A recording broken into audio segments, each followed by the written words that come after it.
What's up, guys? Emperador Maximiliano. I am back again. Another video. It's been a little while since I made a video, so there's a super powerful report right here, right on my screen right now, that everyone should be using. Of course, it's on Edgeful, our friends over at Edgeful that have built this amazing data platform for you to check out all kinds of different reports and different ways to use data to enhance your trading. This one right here, though, this is one of my favorites, one of the biggest ones that I personally use every single day. It's a game changer, honestly, in my opinion. So I want to go over it. I want to look at this and look at a few examples and just show you guys how this can really help. Now, trading with a bias seems like a bad thing, right? Not always. If you have the right data behind you, trading with a bias can be a good thing. I know that sounds backwards to what you hear preached all the time, but sometimes you should have a bias, right? And when should you have a bias? When data tells you to have a bias. That's what this video is all about. I know that there's going to be some interesting comments about that, but you should definitely have some type of bias when the data tells you, hey, this happens X% of the time. That is how you build a true bias, not just a bias that you have maybe in your head, maybe an emotional bias, or some other type of narrative, right? So this report right here, this is the previous day range report.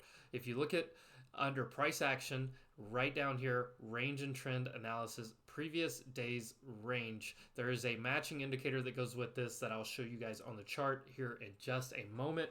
But we're going to start out, we're just going to look at the report itself. I am on QQQ, ticker QQQ, of course, which is what I trade the most because I trade NQ over on NASDAQ. So the NQ futures, QQQ, it's essentially the same thing. I can pull up that report and show you as well. But we're looking at QQQ here. We're going to focus on that previous day's range. Now, the first thing that should jump out to you is how strong of a statistic this is. Over the last 6 months, if you break the previous day's high, 82% of the time you close green that day. If you break the previous day low, 18% of the time you come back and close green. So 82% of the time, that's a red day. So something as simple as watching the previous day's range and whether it breaks or stays within can tell you which direction you should be trading, or on the backside of things, if you are trading a reversal type of trade, which I love and love and love to do, where do I set my targets? Should I be shooting for a full turnaround? According to this data, I should not. Here's a quick visual right here, previous day's range. You see yesterday's high. If in the current day we break that, we should close green on the day. That's based on previous close. So let's just jump straight to a chart and take a look at it. I'm not going to use today as an example because we had a massive gap up today. Let's look at Friday. Friday, here is the previous day's high right here, previous day's low all the way down here. Marked really nicely, this Edgeful indicator, previous day's range right there on my chart.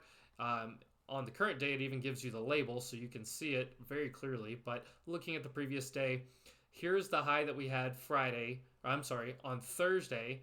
You see this high right here is marked. There's the previous day's range. Friday, we rejected that a couple times. Once we broke it, this data came into play. So this data right here, we broke it, 82% chance that we are going to finish the day green. So if I am looking for some type of reversal trade up here, I'm not looking for us to come below the closing price of the day before. But also, as soon as this breaks, that is also telling me I need to be on the long side of the trade. And if you did get long on that break, you see this nice play out right here. I can zoom in a little bit further to show you guys. Once this broke, you can see we got some nice continuation here, faded a little bit late. But even if you were fading this, let's say you had a key level up in this area. Even if you were fading this, your targets should be here. Your targets should be somewhere in this range. Your target does not want to be down here. So there's a double-edged aspect of this. Let's take a look at another day. This day right here, this was Thursday. This is the first day of the year, first trading day of the year. we broke the previous day's low. Here's the previous day's low right here. Here it is marked with the red line on my indicator. Right at the open, we broke this. These are 30-minute candles. I can even jump down smaller if you guys want to see that. But right here, broke the previous day's low. And we bounced. We bounced really hard, right? We probably came back and we were actually green on the day. Now, I know from this data, if we break the previous day's low, there's a small chance. I mean, if you look over here, previous day's low broken 50 times over the last 6 months. Only 9 of those, 18%, only 9 of those came back for a green close. So if I draw, here I'll just draw a line right here. Where did we close at? Right there was our closing price that day. Let me get this off right there. So you see, here is the previous day's close. And I can easily see when we broke this right here, the previous day's low, even though we came back up here, I expected us to close under this right here. Expected us to close red. Now, at some point during the day, you probably saw this action and you're like, oh, and look where they're buying it up off. But the data held true. The bias was telling me to go to the short side, to go down. And sure enough, you see we end up closing right down here is our close. We closed red. We closed right under the previous day low. So there's a great example of that and how to use it. Once again, here is a previous day's low broken. Then we bounce back a little bit, but even if I did take this reversal, I'm not looking for the reversal to come here. I'm not looking for us to close above the previous day's closing price. Previous day's closing price right in this area. If you long down here, this really would be your like ultimate target because you're not expecting this to go close green based on the data, right? This is what we call a data-based bias. Having a bias based on what data is telling me. So let's take another look. Once again, here, just going back day by day, look at this. Previous day's low. Here was the previous day's close up here. Previous day's low was broken well before the market even opened. Even if you got long, you know that this is probably not your target area. I mean, you can use other analysis as well. So like this area right here, obviously you see there's a key level right in this area. That's probably your target. And boom, sure enough, that's where we started rejecting.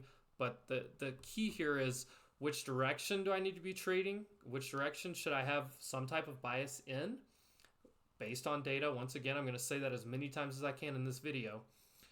Then the other side of that is if I am trading against that, where should my targets be? If I'm long down here, my targets should be in this range. My targets should be previous day's low again. My target should be right up in here where we had some consolidation the previous day.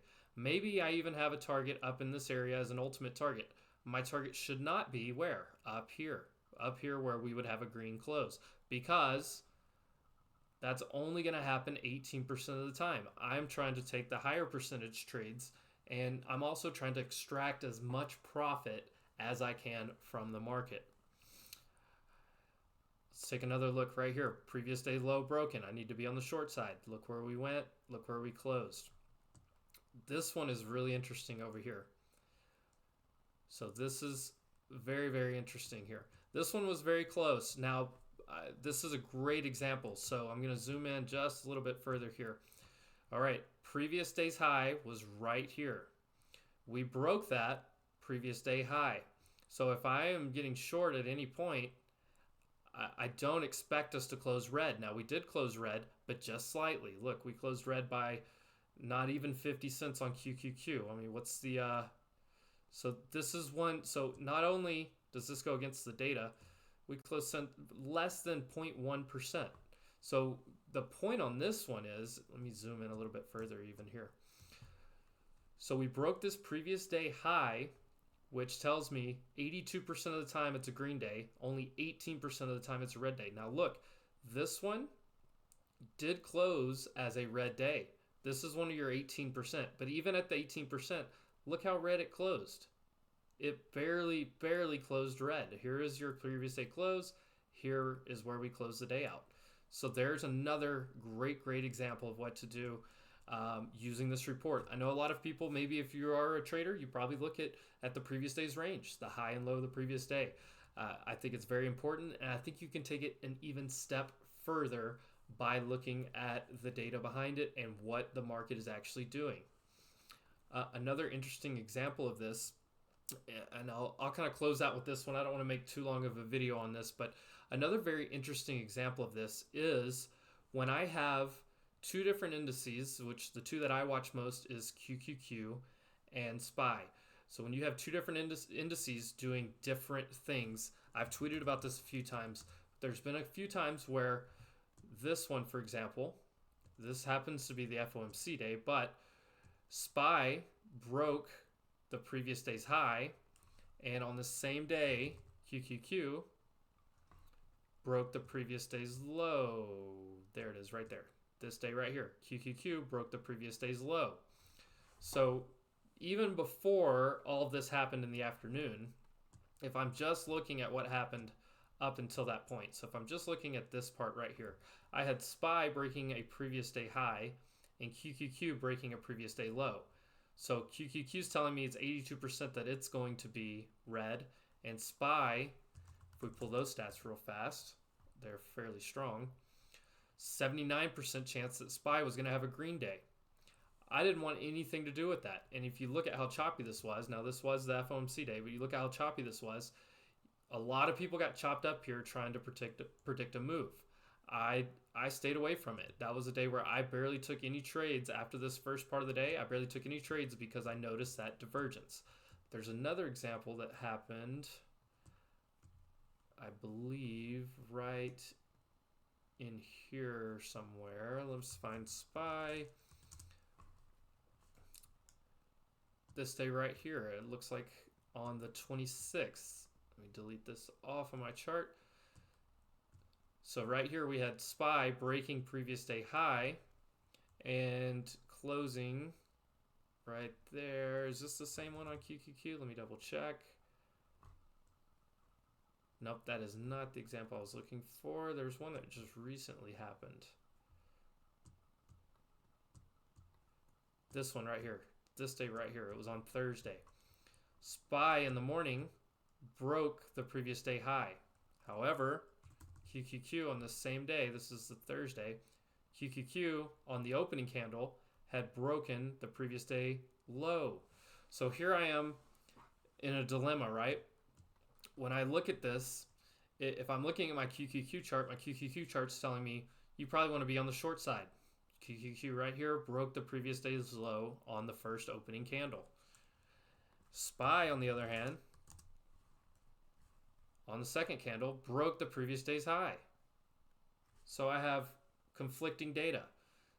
That tells me I probably don't want to be in a trade right now. Things are trying to sort themselves out. You've got two opposing forces pulling in opposite directions. You know, you've got which magnet's going to win. Sometimes that can be the S&P. Sometimes that can be QQQ. Both recent examples that I'm showing you guys right now, QQQ actually won, which is what I trade more of anyway. But the way I took the approach to this was, okay, I don't really want to deal with this right here. I want to sit and wait for something to happen. So if I'm looking at QQQ, and you see how choppy it got right here, and these are 30-minute candles, and you look how small these 30-minute candles were getting here, and chopping, and then finally broke down. But I didn't really want anything to do with this action, because to me, QQQ was wanting to go down, even though you saw some of this support in the price action. But SPY was trying to hold in, because SPY had broke this previous day's high. SPY was trying to hold us in here too. SPY was trying to hold a gap fill. Previous day's close was down here. It was trying to hold that. There's a few different things going on that kept me out of chop and out of a market. So multiple ways to use this report, multiple ways to look at it. I told you guys I'd pull the futures one as well. Let's take a look at what it is on NQ. Yeah, very similar stats on NQ. So if you trade futures in NQ like I do, the stats are almost the exact same. We can pull that same chart here. And the previous day high and low are going to look a little bit different, obviously, because you have the Globex stuff, right? So this is going through the whole day, but still breaking previous day high right there, breaking previous day high right there, green close, broke previous day's low. Where did we close? Down here, red. This one eventually broke previous day's low late in the day, or I guess it broke it fairly in the afternoon. But you can kind of see a pattern here. When a previous day's low is taken out, we typically go in that direction. Same with the previous day high. This one was interesting because we broke the previous day's high right at the open of futures, took a big dip, and still came back and almost closed green. Based on the New York session or the RTH hours, we almost closed green this day. This is the example I showed you guys earlier on QQQ. So, very powerful report here. Wanted to get this video out for you guys. Look at the previous day's range. I think it's so important. And the data is so strong. Why wouldn't you want this data behind you, right? This is a fantastically strong data point to put behind all of your trades.